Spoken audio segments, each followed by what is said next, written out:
Hey guys. Okay, so with all good things, it takes a little bit of effort, and tonight we have to put a little bit of effort in to our meat, so it's extra delicious tomorrow. So I'm gonna go through this real quick, just the marinade, just so it has time to get to know each other and become really awesome. So you have your top sirloin, sirloin steak, whatever it is that you got, your protein, you're gonna have that.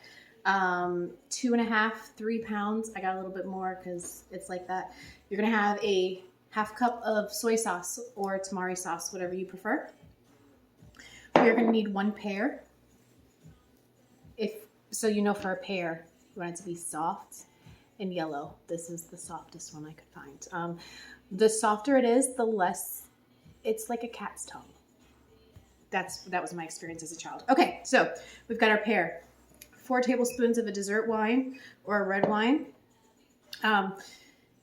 I don't drink wine, so I'm literally that person that goes and shops based on bottling and branding. So Red Velvet felt right for me. So that's been the one I've used a few times now. You're gonna need 4 tablespoons of your dessert wine, 2 tablespoons of sesame oil. I love toasted sesame oil because it adds that a little extra. You're gonna need some minced ginger or some ginger paste. They sell this stuff at Aldi, Publix has it. You can get a few different types, but ginger's one that I keep in the fridge pretty regularly. Makes it much easier.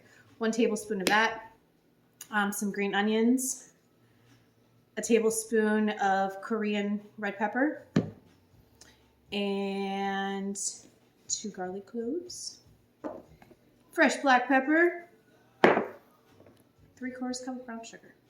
So what you're going to do is take all of that greatness and put it in your food processor and puree it to just smithereens. And then we are going to cut our steak super, super thin. If you have a hard time cutting meat, or it's not something you're, really comfortable with, throw it in the freezer for like 15 minutes. It'll harden it up a little bit and make it a little bit easier to work with. So do that just in case. So we're gonna clean our pear up, get it sliced up, get it in there. And see, I hated pears as a kid because it reminded me of a cat's tongue. But as an adult, I will get down on some fresh pears. It can't be canned pears. Canned pears still remind me of cat's tongue. So yeah, fun fact about me. All right, see, your pear should be super juicy. That's how you know it's ripe and it's going to be amazing. And Penelope is playing with the squirrel. Okay, so cut it like you would an apple, basically. I'm just going to throw that in the food processor with all of these other ingredients that I just went through. So we'll go through them again as we add them in. Your pear.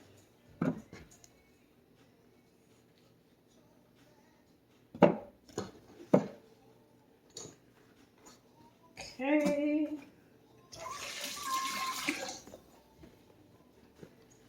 And I'm going to put all of it into the food processor at one time just so it all gets to know each other. So we've got, actually measured everything out earlier to make my life easier, because this is literally what I do on a regular basis.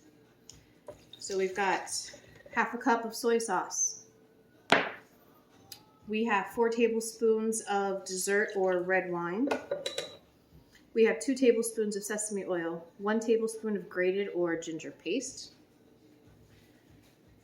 We have 1 tablespoon of our Korean chili powder, or chili sauce. It's not a powder, it's a thick sauce.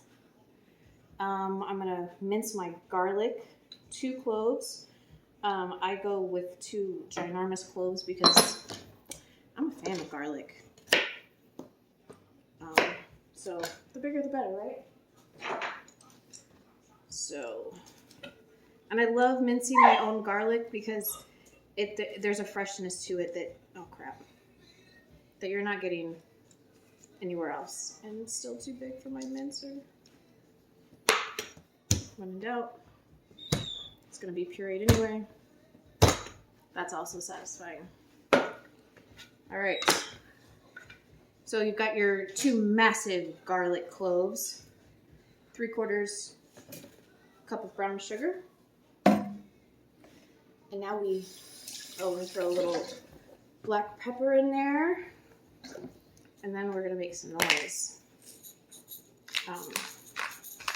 I always prefer to do this over my hand so I can gauge how much is going in. Okay. Now, let's let all of this deliciousness become friends. This is your marinade. I mean, how easy is this?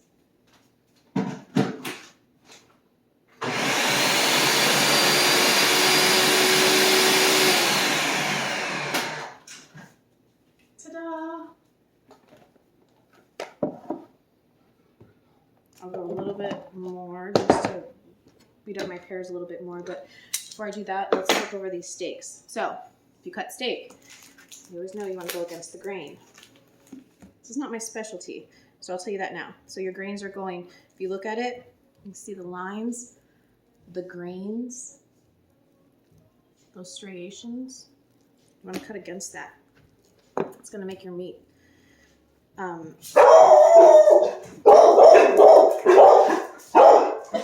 much more tender. So we're going to do that and do it super thin. As thin as we can.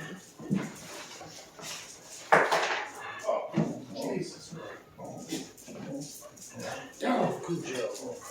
Down. Down, Cujo. Okay, so you're just going to go down and you'll see how those striations, yes, that meat is going to cook up beautifully. And you want it thin because you're just going to pan fry it really quick tomorrow. So you're going to go through